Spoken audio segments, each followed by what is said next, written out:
Hanggang sa tinanggal ng babae ang larawan ng kasal sa dingding. At lumitaw ang maraming espesyal na medalya. Saka lang niya nalaman na ang asawa niya na akala niya'y walang silbi. Nagtatago siya ng isang kakilakilabot na sikreto. Pala si Luke Tan ay isa sa mga nangungunang siyentipiko ng China. Kaya niyang magdisenyo ng ikasyam na henerasyon ng fighter jet. Puno ng susi ng mamahaling kotse ang aparador. Kahit ang mga mamahaling vilya sa Beijing, ginagamit lang niya bilang suporta sa mesa. Ngunit upang protektahan ang kaligtasan ni Luke Tan, hiniling ng gobyerno na itago niya ang kanyang tunay na pagkakakilanlan. Kaya, hindi alam ng asawa niya ang totoo niyang katauhan. Hanggang sa isang araw, hindi na nakayanan ni Nguyen ang kawalan ng silbi ni Luke Tan. Nagpasya siyang humingi ng diborsyo kay Luke Tan. Ngunit sa sandaling handa na silang punitin ang kanilang marriage contract, bigla na lang humingi ng pahintulot sa unit si Luke Tan. Upang mapanatili ang kaunting dignidad ni Luke Tan, pumayag si Nguyen sa kahilingang iyon. Ngunit nang umalis si Luke Tan, ang ina ni Nguyen, na nais siyang insultuhan, ay sinundan at kinunan ng live ang bawat kilos ni Luke Tan. Ang ganda naman ng babaeng iyon. Nagmamaneho pa ng Rolls Royce. Bakit siya pumunta sa bahay ni Luke Tan? At mukha pa siyang lubos na naggalang kay Luke Tan. Nguyen. Sino ba yung babaeng yun? Hindi ko pa siya nakikita dati. Baka naman siya ang bagong kasintahan ni Luke Tan. Nay, sobra kang nag-iisip. Kahit na isa si Luke Tan sa mga walang kwenta, hindi niya ako ipagkakanulo. At saka, ang taong tulad ni Luke Tan, paano niya magugustuhan ang babaeng mayaman na ganyan? Si Lam, sinabi ko na sa iyo, di ba? Huwag kang pumunta ng basta-basta sa bahay ko. Kailangan ng kumpanya ko ang iyong bagong patent. At saka, hindi ako pumasok sa bahay mo. Sige, kalimutan na natin ito. Sumama ka sa akin sa loob ng bahay.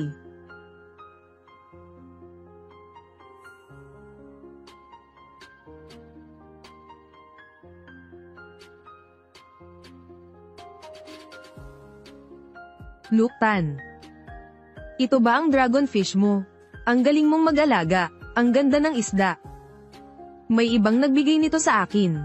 Itinataas ko ito para masaya. Ang kalabaw ni Lainim. Ang hipon ni Boxatch. Ang kabayo ni Tuhong. Tigre ni Dai Tien. Luke Tan. Gaano ba talaga siya kay Aman? Ale Lam. Uminom ka muna ng tsaa. Maghintay ka sandali. Hahanapin ko ang disenyo. Ito. Ang porselanang tasa mula sa dinastiyang Le. Luke Tan. Nagpulong na kami. Nagpasya kaming bilhin ang iyong bagong patent sa halagang $1 bilyong at 3% na pagmamayari sa Lam Corporation. Ano sa palagay mo? Huwag na lang yung pagmamayari. Ngayon ako ang pangalawang pinakamalaking shareholder ng Lam Group. Ang pagkuha ng mas maraming pagbabahagi ay hindi makatwiran. Lam Tan, bakit hindi makatwiran? Sinabi na ng tatay ko. Kung wala ang tulong mo, matagal nang nabangkarote ang Lam Group. Kahit ilang shares ang kunin mo, ayos lang. Sabihin mo sa tatay mo na ako'y isang taong payapa ang pamumuhay. Hindi ako angkop sa board of directors. At sabihin mo sa kanyang kalimutan na ang balak na yon. Alam mo rin pala ang bagay na ito. Sige, maupo ka muna at maghintay ng konti.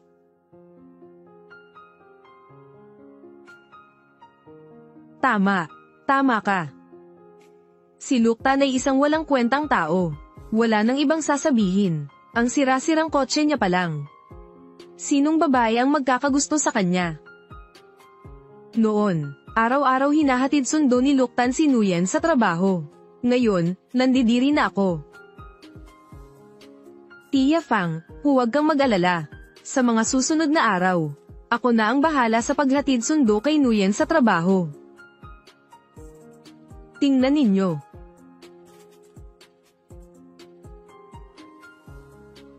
Hindi ba ako nagkakamali? Bakit ang daming susi ng mamahaling kotse ni Luke Tan? Nguyen. Anong nangyari? Sa iyo ba ang mga sasakyang iyon? Paano ako magkakaroon ng ganoong karaming sasakyan? Nitong mga nakaraang araw, nasa lungsod lang ako. Hindi ko rin alam.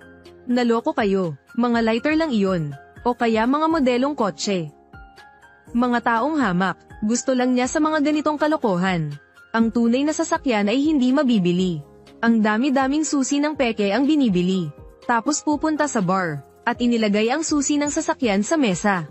Tingnan kung sinong tandang babae ang mahuhuli. Pagkatapos, naloloko ang mga babae sa pera at pag-ibig. Ay nako. Mayroon pa bang ganitong klaseng panloloko?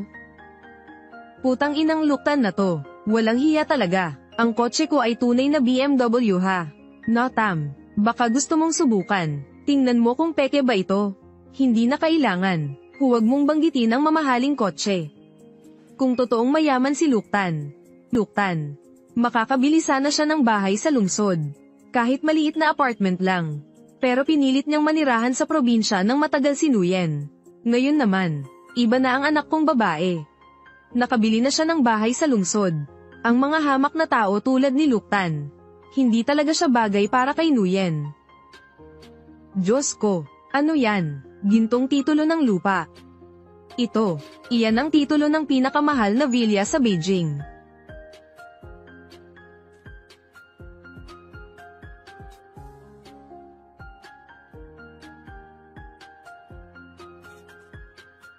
Luktan, ang dami mong mansion sa Beijing. Ito ay regalo sa akin ng aking ama.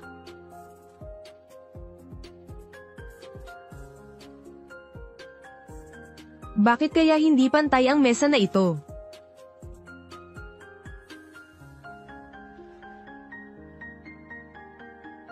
Sakto na. Diyos ko, ginamit ni Luktan ang titulo ng mansion sa Beijing. Para pantayan ng mesa. Paano nangyari yun? Saan kaya nakuha ni Luktan ang napakaraming titulo ng lupa? Ang isang villa ay nagkakahalaga din ng 10-10 milyon. Marami si Luktan na mga bahay sa subdivision. Hindi bababa sa 10 bilyon. Tama, 10 bilyon. Baka naman isa si Luktan sa mga lihim na bilyonaryo. May kilala ka bang bilyonaryong nakatira sa probinsya? Tama nga. Gaano ba kayaman si Luktan? Hindi ko ba alam? Napansin ko, gumagawa rin pala si Luktan ng pekeng dokumento. Nuyen. Tama lang ang paghihiwalay mo kay Luktan. Kung gagawa siya ng ilegal, maaari kanyang madamay sa problema. Kung ikaw ay isang tao, dapat tayong gumawa ng mabuti. Tulad ko halimbawa. Ilang dekada akong nagsumikap sa trabaho. Kakabili ko lang ng kondo. 160 square meters ang laki. Ay nako, kahit hindi kasing ganda ng isang mansion. Mas maliit lang ang bahay ko. Pero kahit papaano, may pera ako para makabili ng bahay. Hindi ako nag-aalala na gumawa ng ilegal na bagay. Hindi ko inakala. Nagagawin ito ni Luktan. Yenho, tulad ngayon, hindi natin pinanood ang camera. Bobo ka pa rin. Akala mo, si Luktan ay totoong tao. Pero, para sa akin, hindi ganoon ang bayaw mo. Bayaw mo pa ang tawag mo sa kanya. Sino bang bayaw mo? Dapat mag-ingat ka sa mga sinasabi mo. Ikaw ay isang estudyante. Ano ba ang alam mo? Notam, ayaw ko ring maniwala. Pero malinaw ang katotohanan sa harap ko. Marahil si Luktan, dahil gustong makasabay sa aking pagunlad. Kaya niya ginawa ang masamang bagay na ito. Naiintindihan ko ang kanyang pinanggalingan. Pero mali ang landas na tinahak niya. Huwag na lang, o kaya ganito na lang. Pareho pa rin naman kayong mag-asawa.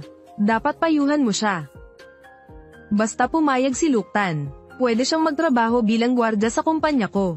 Bawat buwan, binayaran ko siya ng $5,000. Para na rin nating ginamit ang basura. Makapasok sa UC Corporation. Iyon ang pinakamalaking swerte ni Luktan. At biyaya ng 3 henerasyon ng pamilya mo. Ano ba ang hinahanap ni Luktan?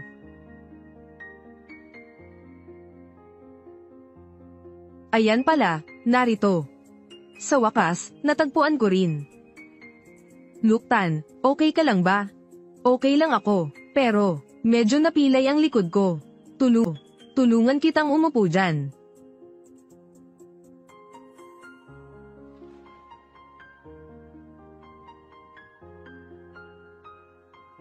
Subukan mong tingnan. Luke Tan, kinakatawan ko ang aking ama. Salamat sa iyong buong pusong tulong.